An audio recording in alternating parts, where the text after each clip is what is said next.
Sa isang pahayag ngayong ika-23 ng Hulyo taong 2025, sinabi ni Baste Duterte na handa siyang makipagsuntukan kay General Torre, na tila bunga ng tensyon o personal na patutsadahan, pero imbes na patulan sa init ng ulo, tinanggap ni General Torre ang hamon bilang isang charity boxing match. Ang sabi niya, kung magpapasuntukan man, gawin na lang ito para sa mabuting layunin, tulad ng pagkakawanggawa o tulong sa mga biktima ng sakuna. Kayo, kanino kayo tataya?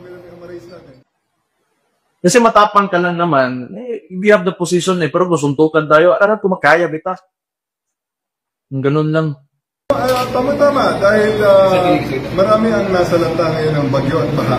Maybe we can use this moment or this opportunity for to raise funds in a charity boxing match.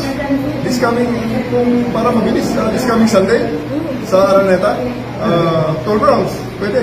12 rounds sa sundukan para maganda. At para medyo marami-rami ang ma-raise natin.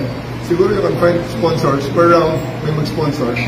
So, let's place their merchandise before each round. So, 12 rounds para medyo marami-rami ang sponsor at marami tayong may raise na